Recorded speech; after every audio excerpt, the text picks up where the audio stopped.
Ponto de Vista. Apoio Grupo Mendes.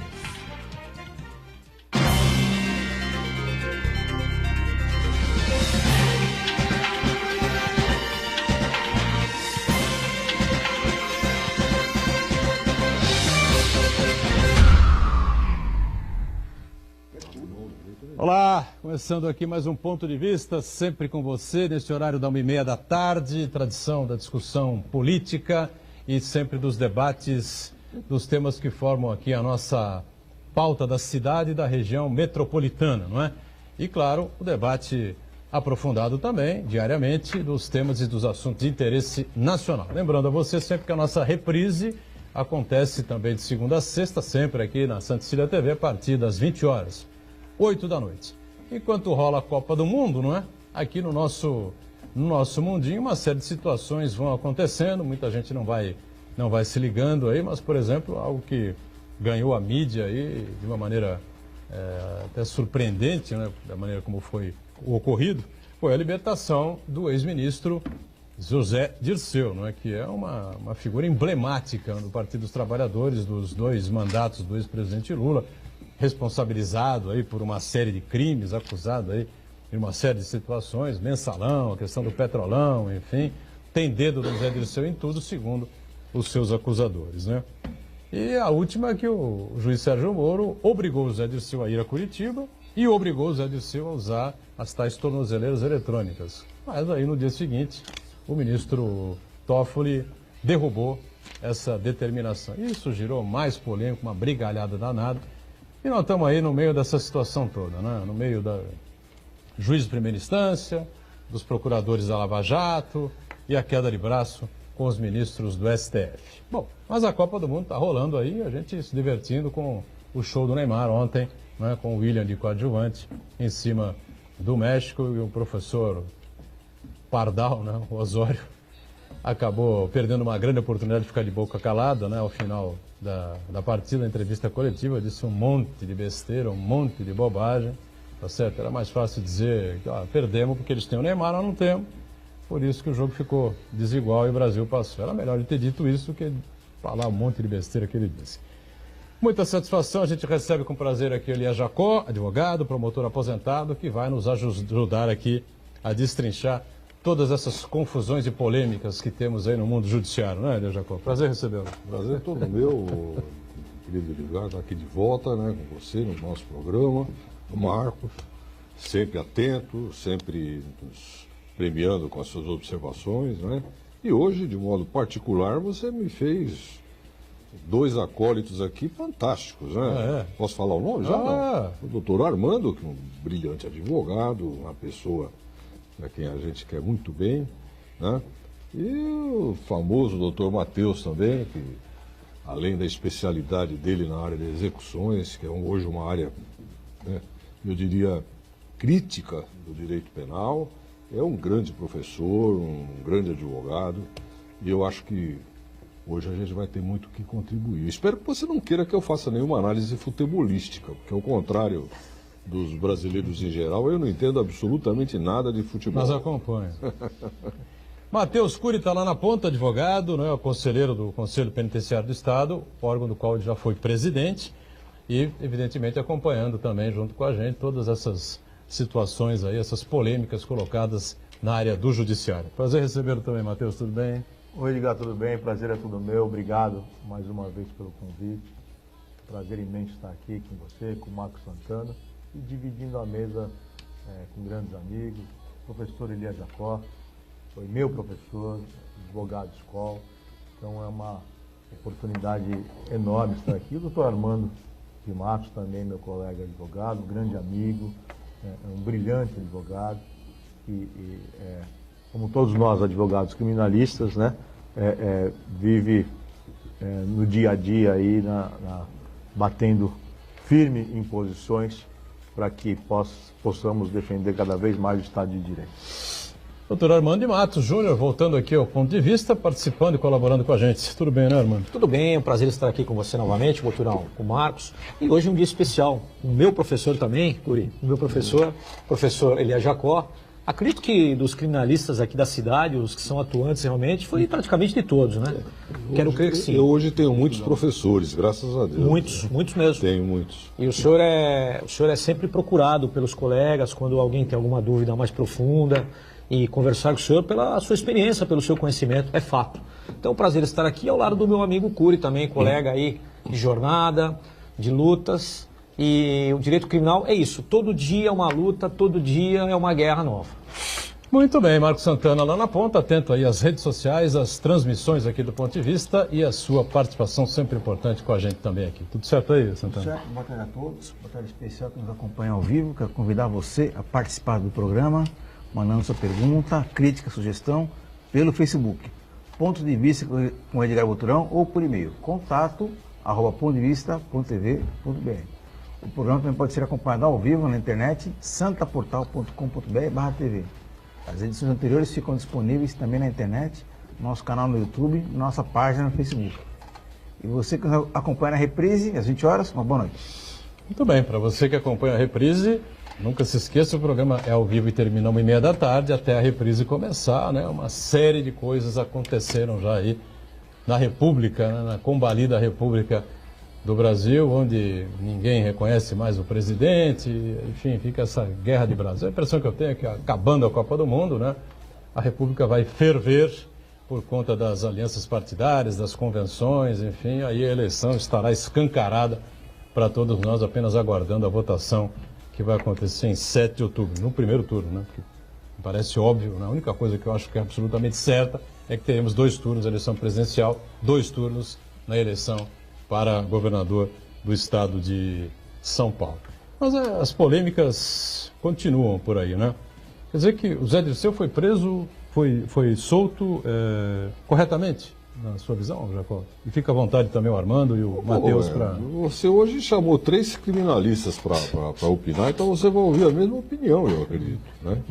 A minha você já conhece, vocês todos sabem muito bem o que eu penso desse entendimento, né, do Supremo de prisão em segunda instância, da forma como a coisa foi decidida e como está sendo executada pelos juízes e pelos tribunais de primeiro e de segundo grau.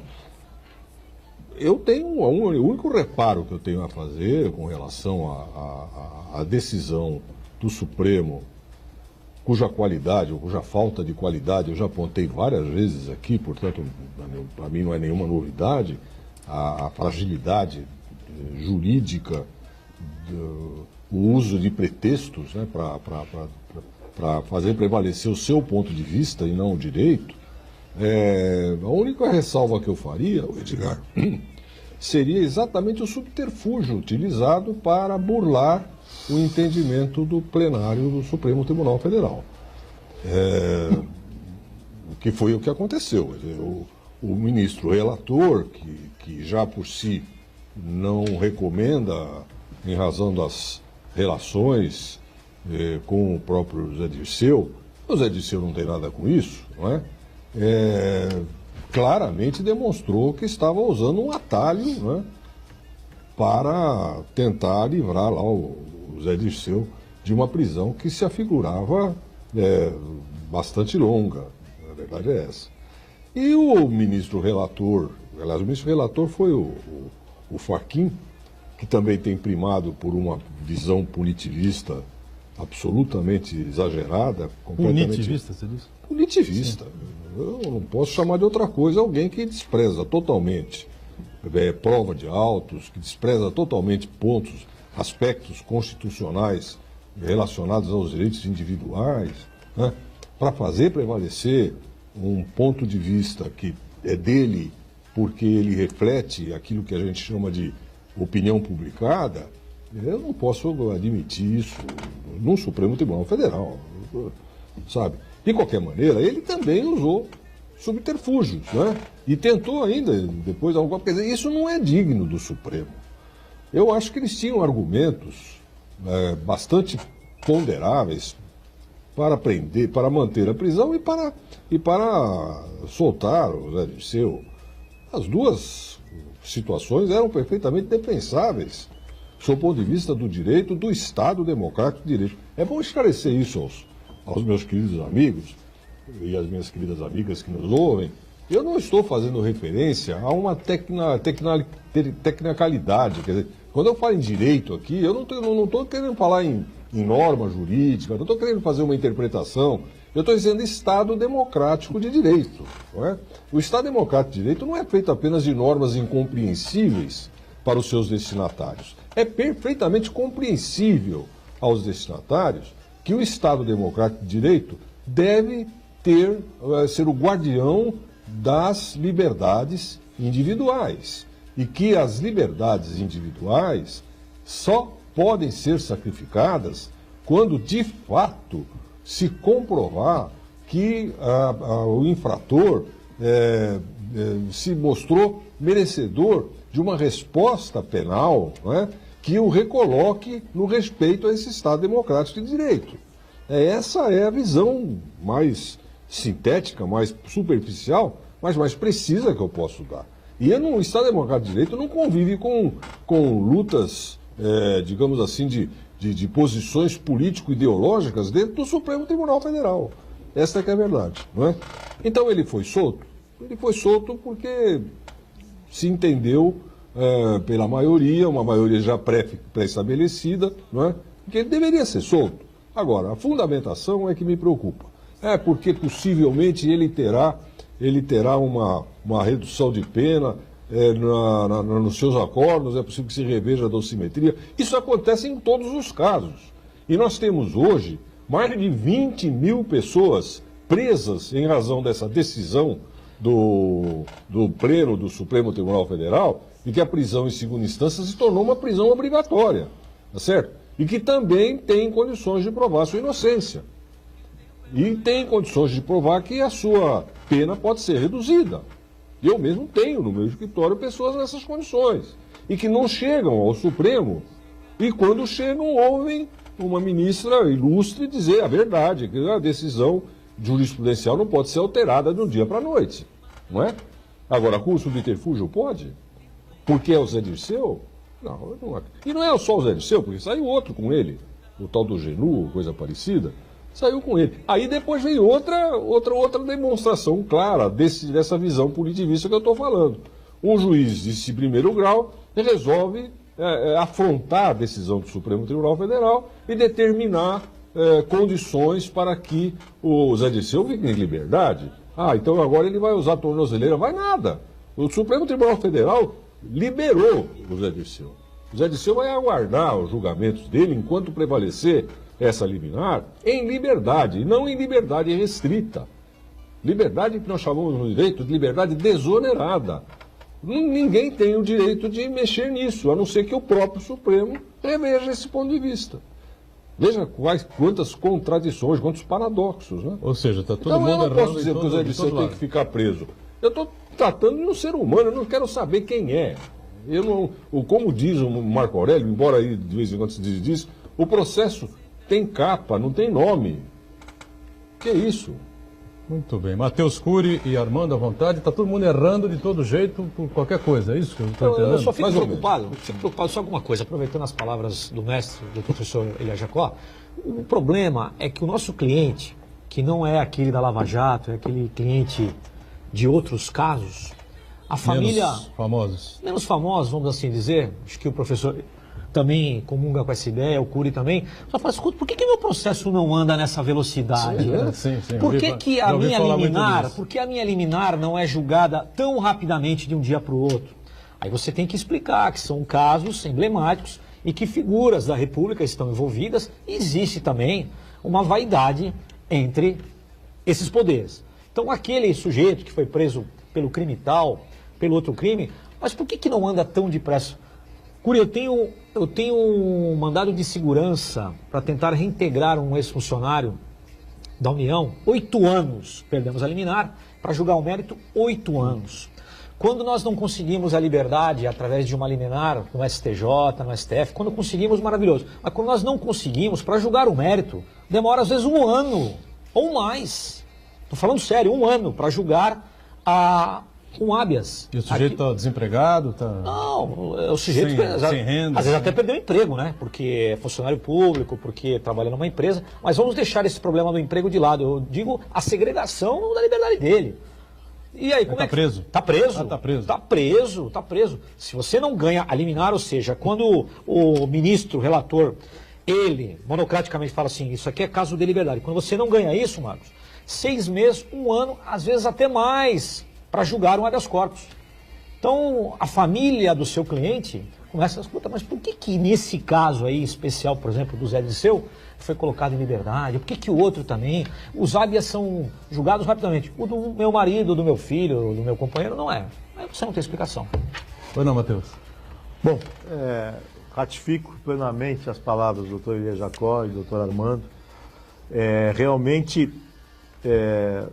nós vivemos tempos sombrios, Edgar, e não fosse a precipitada decisão da presidência do STF de colocar em pauta o habeas corpus do Lula, talvez não houvesse essa polêmica toda. Porque existem 3 ações coletivas no Supremo Tribunal Federal para decidir sobre a constitucionalidade ou não da prisão em segunda instância. E ao invés de pautar essas decisões coletivas, a presidente do STF resolve pautar o processo de um cidadão, né? O Lula, e ter isso como uma referência. Então, o professor Elias Jacó falou bem, são mais de 20 mil prisões automáticas em segunda instância, sob pretexto de que crimes de corrupção prescrevem, sob pretexto de que em outros países a instância termina em segundo grau, enfim, sob diversos pretextos que não aqueles jurídicos, que não aqueles calcados na Constituição Federal, o que é absolutamente lamentável. Essas 20 mil pessoas que estão presas automaticamente por decisão de segunda instância são pessoas menos favorecidas. Não tem essa possibilidade. Não tem essa possibilidade, muitas vezes, advogados, de chegar ao Supremo Tribunal Federal. Por isso, se você me permitir, o professor falou em 20 mil, fora as vindouras, porque os tribunais agora, quando acaba a sessão de julgamento, diariamente espessa-se mandado de prisão após os recursos. Todos os dias. Todos os dias, centenas de processos. Então esses 20 mil, isso já passou esse número. Já passou. Agora, é claro que... Eu vou esclarecer, né, Matheus? Estão cumprindo pena sem serem considerados culpados. Perfeito. Sem culpa, Edgar, não há pena. E sem sentença condenatória transitada em julgado, não há culpa. Eles estão numa execução provisória. Isso é um absurdo. Como é que você vai... Uma execução provisória pressupõe a possibilidade de que seja revertido. É muito bom isso na área identitária, sim, na área financeira. Mas como é que você vai reverter a liberdade, a restrição, a privação de liberdade? Eu vou insistir, eu disse isso na última vez e fui bastante criticado, mas volto a dizer, é um dos bens jurídicos mais significativos protegidos pela Constituição Federal. Está lá no caput do artigo 5º. Nós temos direito à preservação da vida, da saúde, da liberdade e por aí vai. O ministro relator do caso José Dirceu, claro, se utilizou de subterfúgios para colocar em votação esse caso específico na turma e não no plenário. Ocorre que existe uma divisão no Supremo justamente por conta desse nosso inconformismo. O Supremo é o guardião da Constituição Federal. Então, quando alguns ministros decidem rasgar a Constituição em detrimento da liberdade humana, é evidente que isso gerou também o inconformismo dos ministros que estão lá para justamente garantir o texto constitucional. Então, o Supremo vive numa divisão hoje, não só de entendimento, mas de vaidade também, né? Porque a televisão fez muito mal para o Supremo Tribunal Federal. E quem paga é a população, principalmente. Repito, o argumento é de que os processos de corrupção devem ser julgados com brevidade, mas quem paga é a população menos favorecida. Matheus, isso que você está identificando, o doutor Elias também, o Armando falou também, eu acho que é uma consequência direta do processo de escolha dos ministros do Supremo, porque, na verdade, virou um tribunal político, né? O viés da indicação política. O Dias Toffoli era, durante quase toda a vida inteira dele, advogado do PT, né? O Gilmar Mendes era filiado ao PSDB e, com o prêmio de consolação para ele deixar de ser candidato a governador, para abrir espaço para outro político do PSDB, ele foi indicado por Fernando Henrique Cardoso para ser o ministro do Supremo. Alexandre de Moraes era ministro da Justiça do Michel Temer. Quer dizer, as pessoas vão parar no Supremo pela via política, né? E isso daí acaba contaminando todo o processo. E muitas vezes os ministros do Supremo, eles decidem quando não decidem. Na verdade, eles protelam, reagendam a decisões quando eles sentem que vão ser contrariados. A própria ministra faz muito isso.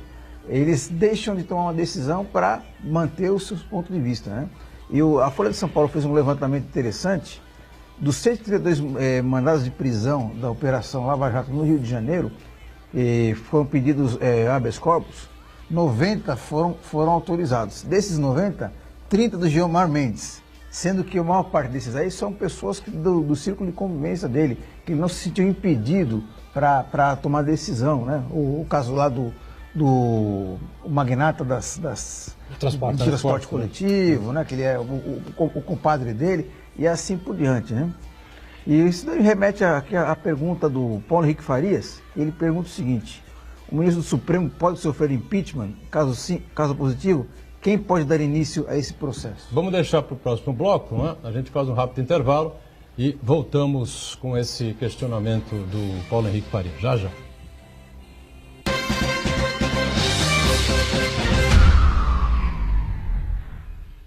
Existe um lugar em Santos onde você encontra os empreendimentos mais fascinantes da região. Um lugar amplo, aconchegante, feito para oferecer o melhor atendimento para você. Um lugar que reúne as melhores opções residenciais e comerciais nos bairros mais nobres de Santos. Um lugar que a gente nem precisava dizer, porque você já sabe. Central de Vendas Grupo Mendes, Rua Guaiaó 55, Aparecida. Venha fechar um bom negócio para abrir as portas do seu novo lugar. Com o mercado de trabalho cada vez mais exigente, é preciso estar sempre atualizado. Na Universidade Santa Cecília, você pode fazer cursos livres, extensão, aperfeiçoamento, especialização lato sensu, MBA, mestrados e cursos empresariais personalizados. Cursos inéditos presenciais e à distância.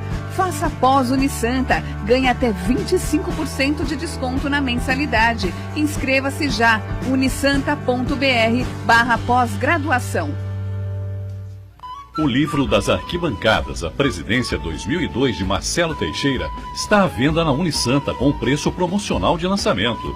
A obra indispensável para os amantes do futebol e do Santos Futebol Clube pode ser adquirida no Centro de Atendimento Integrado, na Rua Oswaldo Cruz, número 300, das 8 da manhã às 8 da noite, de segunda a sexta, e aos sábados, das 9 às 11 da manhã.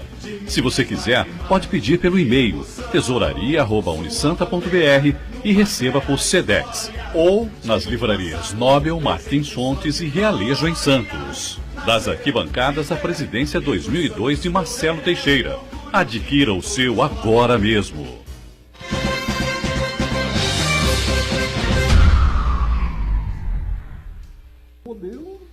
Muito bem, sequência aqui do ponto de vista, com Elias Jacó com a gente aqui, advogado, promotor aposentado, o Matheus Cury lá na ponta, também advogado da área criminal, como é o nosso Armando de Matos, e o Santana aí atento às redes sociais, com a participação aí do Paulo Henrique Farias, questionando se há possibilidade de impeachment, não é, Santana, com relação a ministros do STF. Sem dúvida nenhuma, há possibilidade sim. Não sei quem toma a palavra aí para explicar, né, o Jacó? E até há um pedido de impeachment. Nós somos criminalistas, do somos constitucionalistas, né? Não é? Mas o que eu me lembro, evidentemente é possível realmente impedir um ministro do Supremo Tribunal Federal com um ministro de Estado, coisa parecida, desde que ele tenha praticado o crime de responsabilidade nos termos da Constituição Federal. Exatamente como acontece com o presidente da República, o vice-presidente da República, enfim. A minha única dúvida, primeiro, levantada até pelo Armando, é se isso se denomina impeachment ou tem algum outro nome, mas seria um processo semelhante. E a segunda dúvida é se o Congresso, como o Congresso, quer dizer, com a participação da Câmara dos Deputados, é que forma o tribunal de julgamento disso. Eu tenho a impressão que é só o Senado Federal, porque a Câmara dos Deputados não participa da escolha, da indicação em todo caso, que é possível, tanto que existe um pedido com relação ao Gilmar Mendes, formulado por um dos candidatos à presidência da República, não é? É Modesto Carvalhosa, se não me engano. Então, está tramitando por Modesto lá. Carvalhosa, exatamente. Agora, é preciso comprovar realmente a prática de um crime de responsabilidade. Não é crime de responsabilidade decidir. Isso, e decidir com liberdade. Isso não é crime de responsabilidade. Agora, a questão que envolve aí a prisão em segunda instância, ela não está definitivamente resolvida? Não. Mas o Supremo não decidiu isso? Não, mas isso aí, olha, isso é uma guerra tão grande, eles não chegaram ainda a esse entendimento, pelo menos é o que eu percebo. Agora, aproveitando o que o professor falou também, a Constituição é muito clara. E outra coisa, nós não precisamos ficar utilizando o direito comparado, olha, porque em tal país é assim, porque lá é no segundo grau. Existem países que a pena de morte ela é autorizada. Sim. Nem por isso nós usamos aqui. Só existe uma possibilidade de pena de morte aqui no nosso país, em caso de guerra declarada, quando o militar comete algum crime. Agora, nós utilizarmos o direito comparado, porque lá deu certo, aqui é diferente, pessoal, aqui é diferente. Então, você pegar uma pessoa que foi condenada em primeiro grau, o tribunal manteve, por algum motivo, então por que existem as outras instâncias? O STJ, o Tribunal Cidadão e o STF. Por que nós mantemos essa estrutura no STJ, 33 ministros e seus assessores, e no STF, 11 ministros e seus assessores? Se não precisa mais julgar.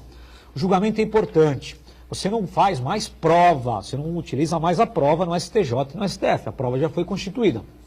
Mas algum erro que não foi verificado nos tribunais inferiores são perceptíveis nos tribunais superiores. Tanto é que nós já conseguimos, tenho certeza que os colegas aqui também, conseguiram nos tribunais superiores, STJ e STF, reverter situações, tanto diminuição de pena como absolvição.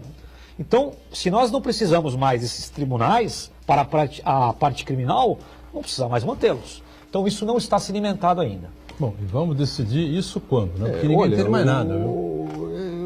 Tentei já. Acho que a pior coisa que acontece é isso. É isso, pior coisa. É difícil, pior porque coisa. Insegurança. Fala-se sempre em prisão em segunda instância, mas na verdade não se trata de prisão em segunda instância. Eu vou insistir nesse argumento até alguém me eliminar. Prisão em segunda instância é possível, sempre foi. Em segunda instância, em primeira instância, sim, em última instância. Prisão é algo que serve ao processo. Para poder determinar uma prisão em qualquer instância, inclusive em segunda instância, é preciso que se comprove, que se discuta isso no julgamento e que se comprove, primeiro, que o cidadão praticou um crime punido com reclusão, um crime grave. Segundo, que a liberdade dele conspira contra o processo. Como? Por exemplo, intimidando testemunhas, destruindo provas, tá certo? Procurando de alguma forma interferir no julgamento. Terceiro, se o sujeito de alguma maneira revela concretamente a possibilidade de se furtar à aplicação da lei penal. Como? Fugindo, comprando um voo clandestino, tirando um passaporte para um país que não, um visto para um país que não tem extradição com o Brasil. Ele está querendo o quê? Ele está querendo frustrar. E esses casos, e aqueles casos mais sérios, que são casos que efetivamente põem em risco a ordem pública. Quais são esses casos? Quando o sujeito que praticou um crime, que foi condenado, ainda que provisoriamente, revela que vai continuar na prática daquele crime. Então é preciso que o juiz ou o tribunal digam isso e determinem a prisão. Prisão em segunda instância sempre foi possível. Isso se chama prisão preventiva.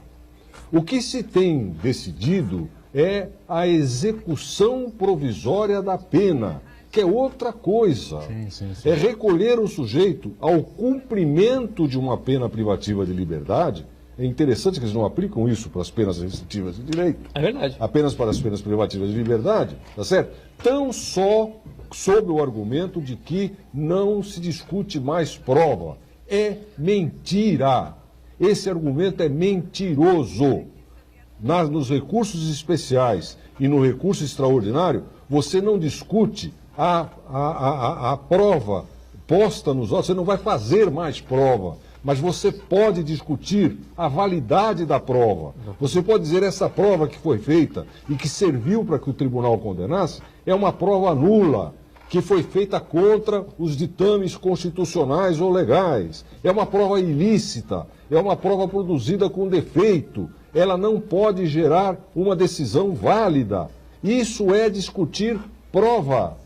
Neste sentido. E isso implica o quê? Implica a revisão da sentença, anulando o seu acordo, autorizando-se que se faça uma outra decisão sem considerar aquela prova ilícita, ou simplesmente dizer agora não dá mais.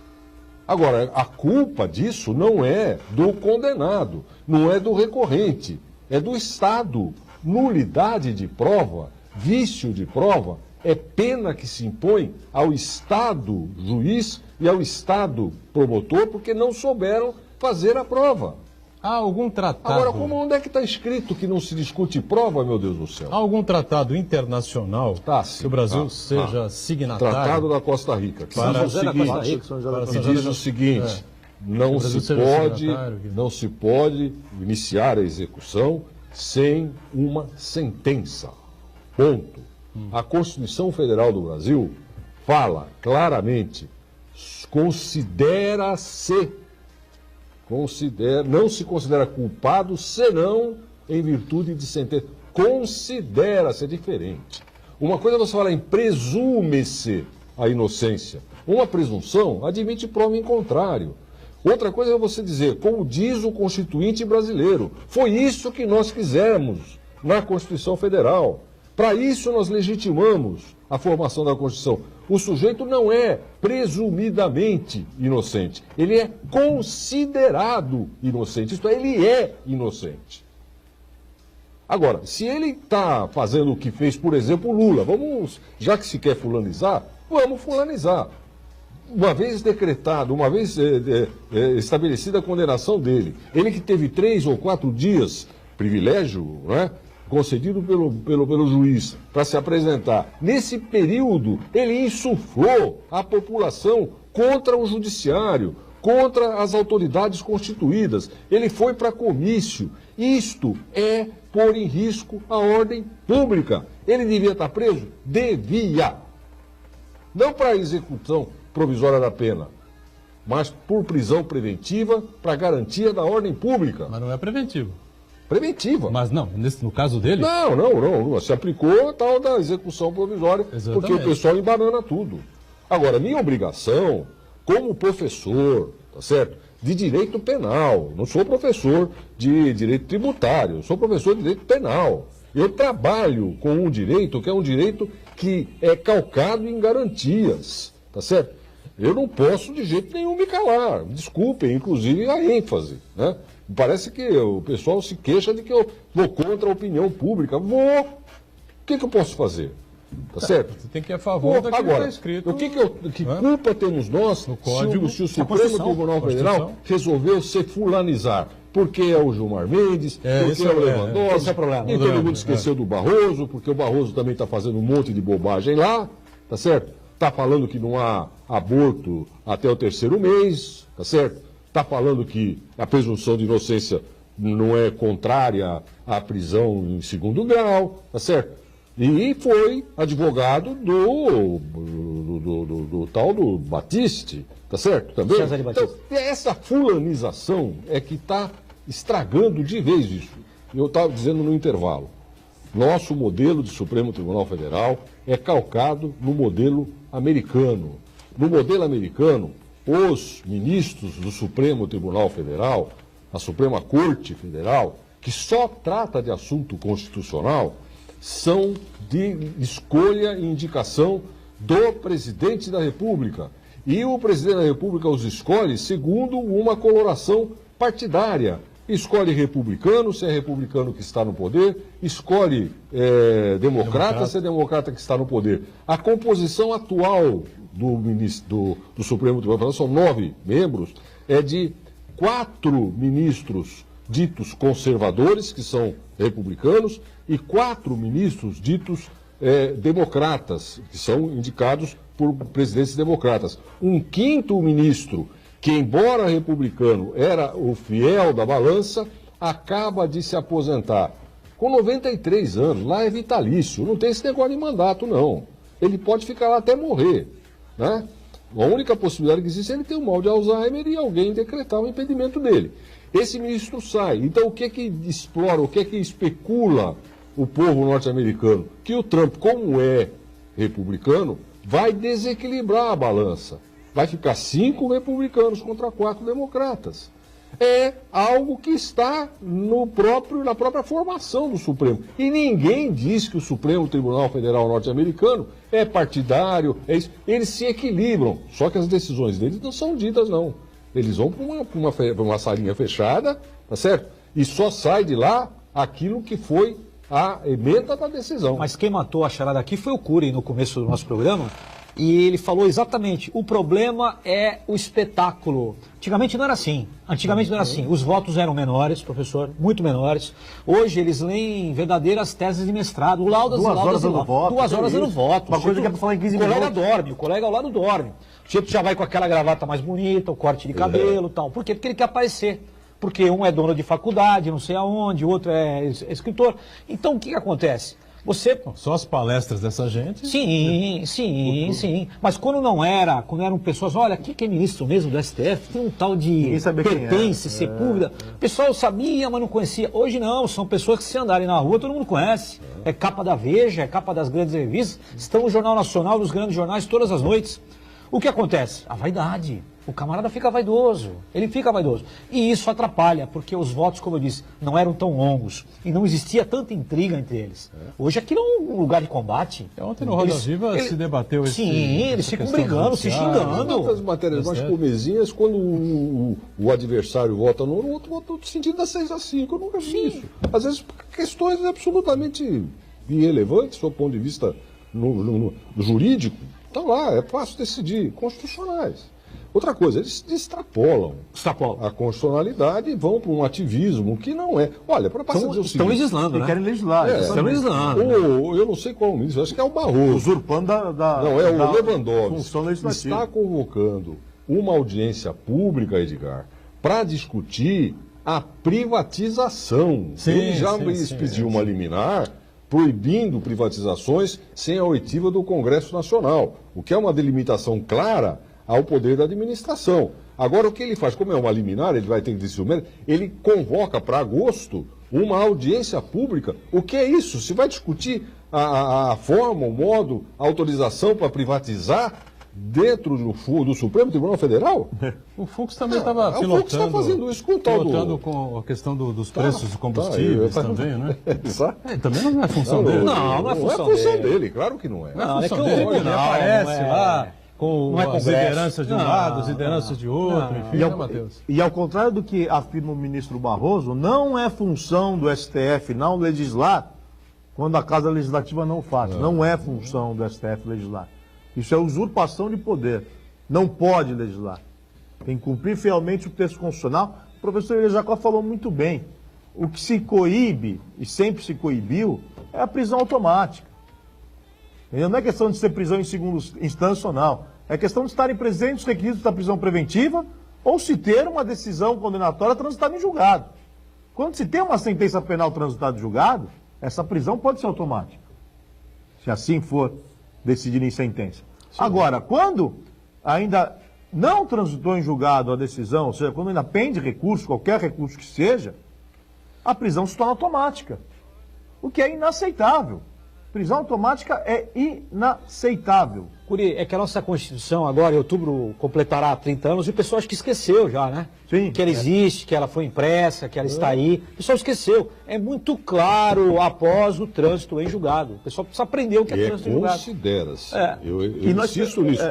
O princípio da Constituição da Costa da Convenção da Costa Rica é presume-se inocente. Na Constituição Federal Brasileira, isso foi acolhido e se ampliou. Considera-se. Isso está no Código de Processo Penal. Não está só na Constituição, não, viu, Edgar? Uma sobrepõe a outra ou não? A Complementa. Mas não sobrepõe, não é sobreposição. Seria sobreposição se falasse o contrário.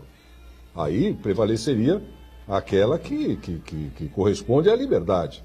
Se a lei, a convenção falasse presume-se e a nossa lei dissesse não se presume, aí você estaria com uma alteração na Constituição Federal, um sobredireito. Tá? Acontece que lá se fala presume-se, aqui se fala considera-se, que é mais do que se presume. Eu não sou obrigado a seguir à risca, né, as exigências, eu posso ampliar os direitos. Aliás, há um artigo na Constituição Federal, um parágrafo do artigo 5º que diz exatamente isso. Não são apenas esses os direitos, mas também são aqueles que deles derivam. Então, direitos individuais e implícitos. Isso é primário. Eu não sou constitucionalista, eu insisto, mas eu me lembro disso dos tempos da escola, quando eu aprendia direito no Estado Democrático de Direito. Bom, vamos para mais um intervalo. Na volta, essa questão que envolve aí a questão penitenciária, né? O Matheus Cury foi presidente do Conselho Penitenciário do Estado. Todos aqui estão, os nossos convidados aqui, tanto o Elias Jacó quanto o Armando, estão acostumados a lidar com pessoas que estão presas, essa coisa toda, e sabem como é que funciona a coisa lá dentro, né? E dizem agora que na Papuda quem manda é o Luiz Estevão, o ex-senador, né? Voltamos já já.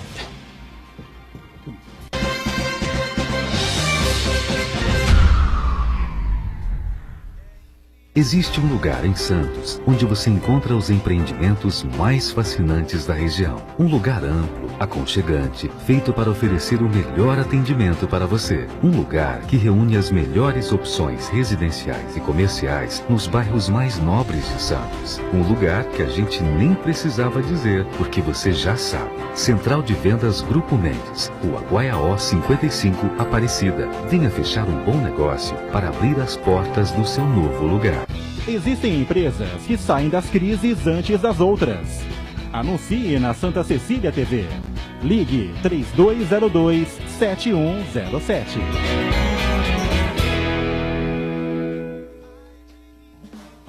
Você já pensou em fazer o tão sonhado curso superior com uma mensalidade que cabe no seu bolso, estudando em casa e na hora que desejar? Todos os cursos de ensino à distância da Unisanta receberam excelentes conceitos do MEC. Invista em sua formação profissional. Aproveite, matricule-se já e ganhe descontos. Mensalidades a partir de R$ 88,00. www.unisanta.br/EAD. Informações 3202-7199.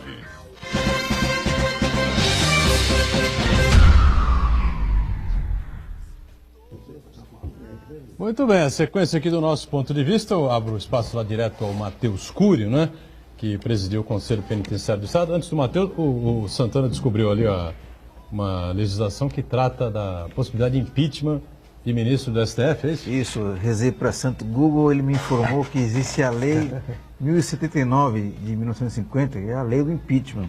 E diz que é possível sim o ministro do Supremo sofrer impeachment por cometer crime de responsabilidade. Diz lá o artigo, define no artigo 39 quais são os crimes de responsabilidade. Alterar de qualquer forma, exceto por via de recurso, a decisão ou voto já proferido em sessão do tribunal. Não é o caso.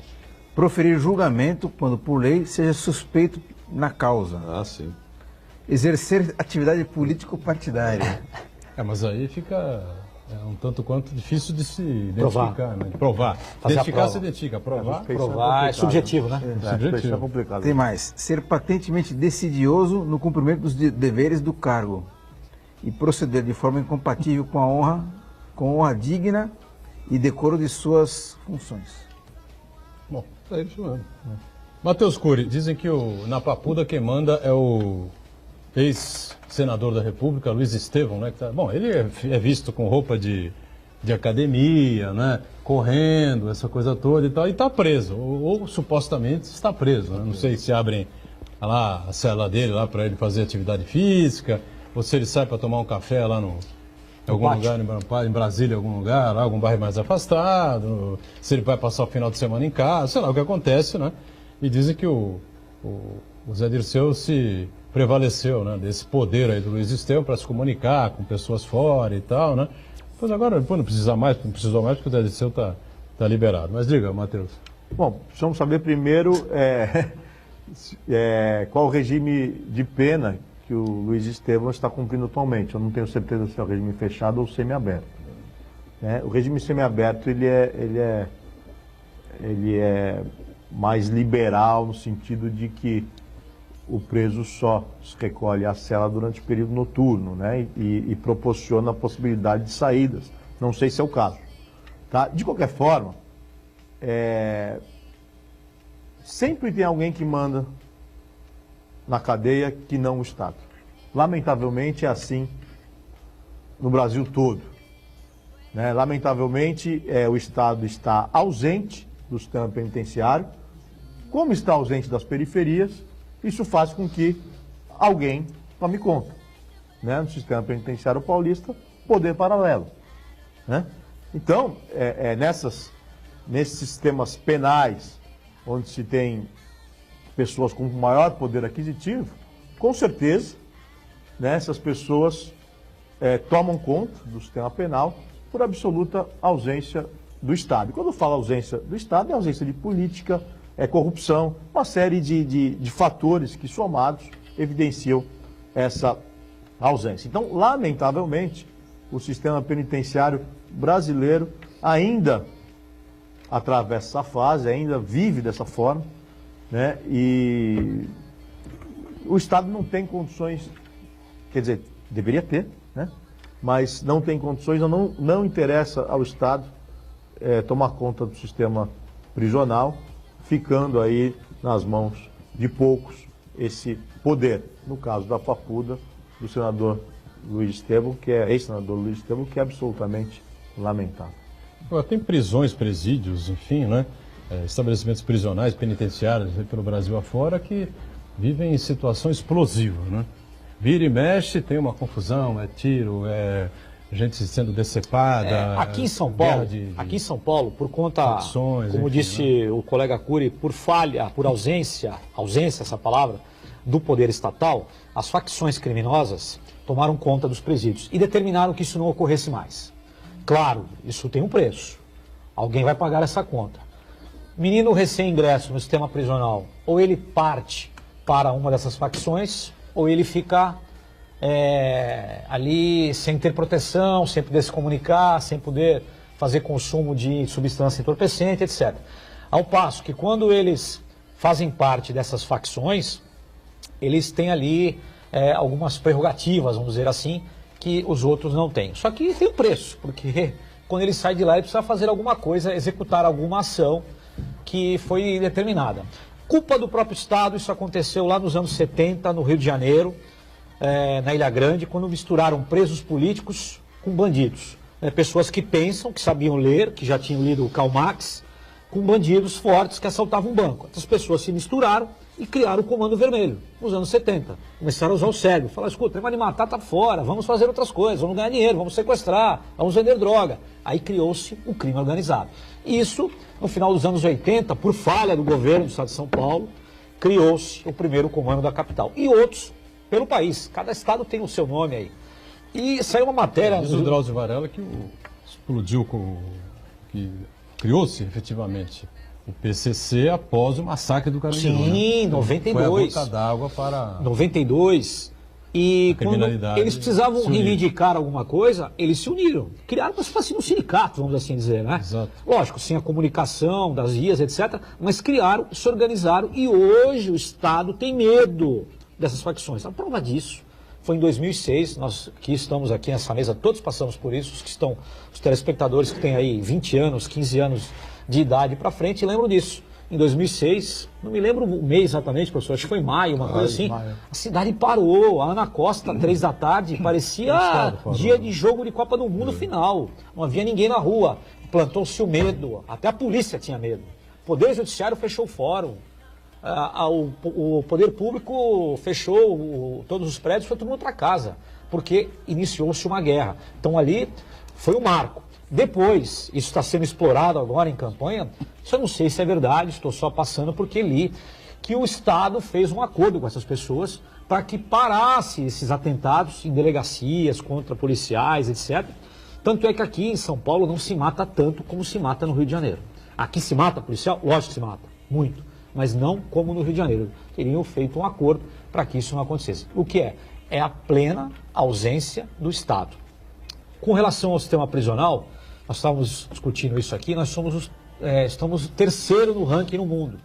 Terceira maior população de presos, não estou falando de semiaberto, de aberto, estou falando de fechado, são 720 mil presos, uma população de 202 milhões, muita gente presa.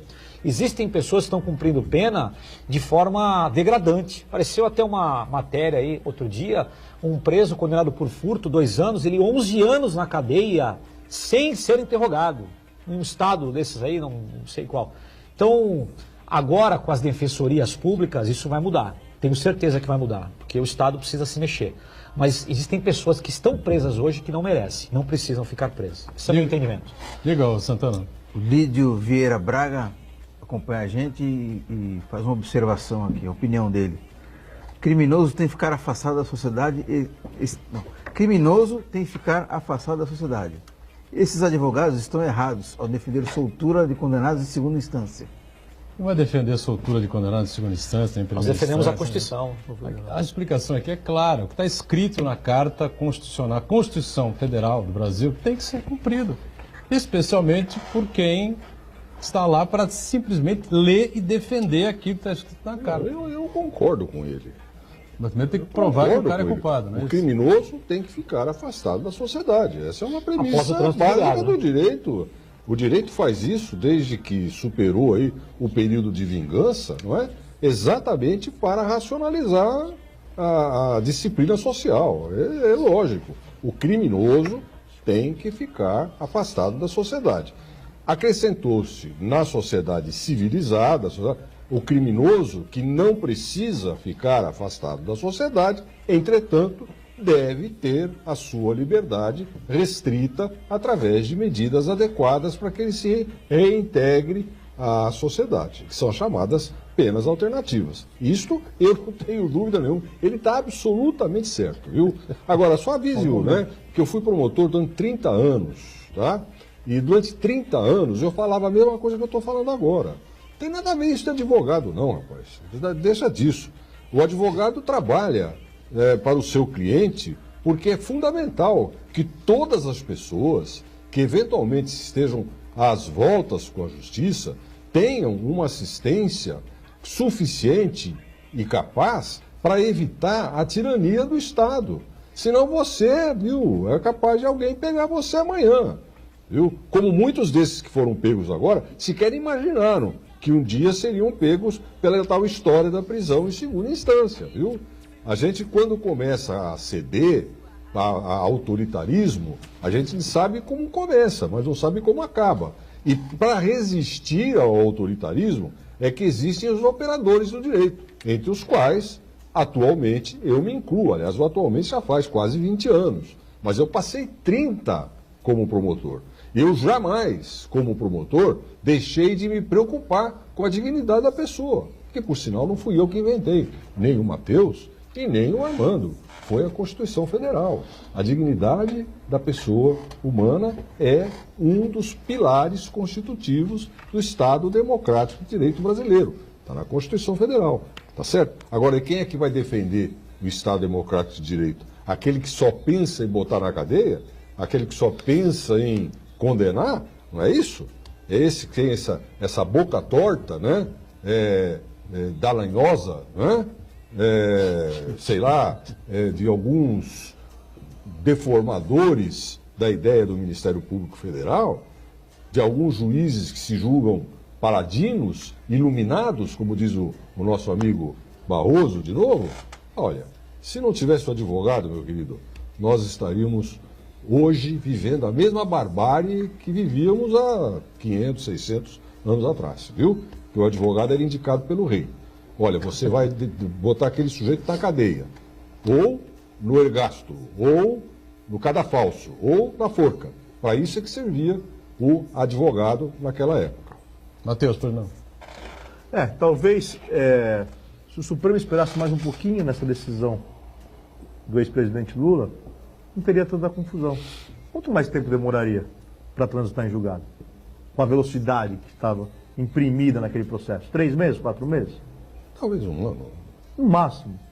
Ele ia cumprir pena, as eleições. mas ele cumpriria a pena na hora certa. Muita gente considera exatamente isso, né? Também correram para ele não ser candidato. Para ele não ser candidato. Correr para não ser candidato nada mais é do que um golpe, me desculpa. Não defendo o presidente Lula, nunca votei nele, mas nada mais é do que um golpe, correr para não ser candidato. Por que o processo dele correu tão rápido? Então, ninguém é contra a prisão. Ninguém é a favor de bandido. O advogado, ele defende o direito, ele não defende o bandido. Ele está lá para garantir que aquele cidadão seja julgado nos limites da lei. Então, abrir mão do advogado ou antecipar uma prisão rasgando a Constituição Federal é muito temerário. Isso volta contra a própria população um dia. E só para finalizar, Deus queira que o senhor não lembre de mim um dia. Só para finalizar, qualquer um de nós aqui estamos sujeitos a isso. O jeito sai daqui, toma 2 cervejas, pega o automóvel, atropela alguém, não precisa nem matar, não precisa nem matar mais. Só lesionar uma pessoa, ele é autuado em flagrante, ele vai para a carceragem. Então, o advogado não defende só os facínoras, grandes criminosos, não defende qualquer um do povo, qualquer pessoa de bem que pode, por algum motivo, uma briga, até em uma legítima defesa, hein? Sim, tirar a vida de um terceiro. Em legítima defesa, essa pessoa, no primeiro momento, o delegado autua em flagrante e coloca no meio dos presos comuns. Vem o advogado para fazer justiça, para retirar de lá e fazer a prova que ele cometeu aquele ato dentro da legítima defesa. Ou era um cidadão de bem que, lamentavelmente, consumiu álcool e machucou uma pessoa, tirou a vida de uma pessoa, mas não deve ser segregado no meio dos presos. Essa é a função do advogado. Olha, recentemente aconteceu um caso aqui em Santos, né? Finalzinho do programa, não dá para a gente entrar muito em detalhe, mas no bairro do Gonzaga, a mãe deixou a filha numa lata de lixo, né? Isso o direito penal explica, eu não vou querer entrar nessa seara. E agora em Praia Grande também, eu espero que isso não vire uma epidemia. Mas sabe o que acontece? Certo? Que crime? Isso é o quê? Assassinato? Não, existe uma coisa chamada porpério. Aprendi isso nas aulas do professor Ilha Jacó. Estado porperal. Há uma descarga de adrenalina na mulher após o parto e algumas chegam a tirar a vida do próprio filho. Isso está codificado. O que acontece é o seguinte: precisamos ver se o companheiro dela não impediu que ela o fizesse. Se ele autorizou, incentivou, ele responde pelo crime. Agora, a mãe, logo após o parto, esse logo após pode se estender até por 2 anos. A medicina legal explica muito bem isso. Então, estão fazendo... Isso acontece todo dia, gente.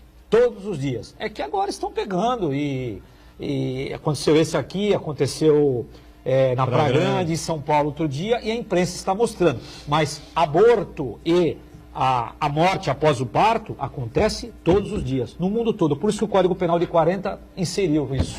É crime. Vou dizer que é crime. É lógico. Vai até a júri, né? Vai até a júri. Mas a pena diminuída. Diminuída? Muito, muito. Diferente de um homicídio. Porque aí passa a ser infanticídio ao invés de homicídio. Se demonstrado através de perícia técnica que a ré estava no estado porperal, que é um estado absoluto de inconsciência. Que só a mulher passa, hein? Deixar isso claro. O companheiro não. A doença do puerpério é realmente algo que segue a descarga fisiopsíquica do parto. Tanto é que foram colocados em liberdade, né? Tanto é que foram colocados em liberdade. Só ele, isso. Ele pela ocultação, né? Porque conhece mais o caso do que eu, por exemplo. Evidentemente que se é caso de infanticídio, é crime. Sim. É crime. Terá um advogado para defendê-la, é crime. E ela, se for condenada, será condenada segundo, proporcionalmente, o crime que praticou. Sim. Não homicídio, infanticídio. Estamos fechando aqui mais um ponto de vista, agradecendo sempre aqui esse trio destacado aqui na área jurídica da cidade e da nossa região toda, o Matheus Cury, o Ilha Jacó e ao nosso Armando de Matos, Santana sempre conosco, a gente com você de segunda a sexta-feira aqui na Santa Cecília TV com o Ponto de Vista, 1h30 da tarde ao vivo, Nossa reprise às 8 da noite. Obrigado, gente. Valeu. Até mais.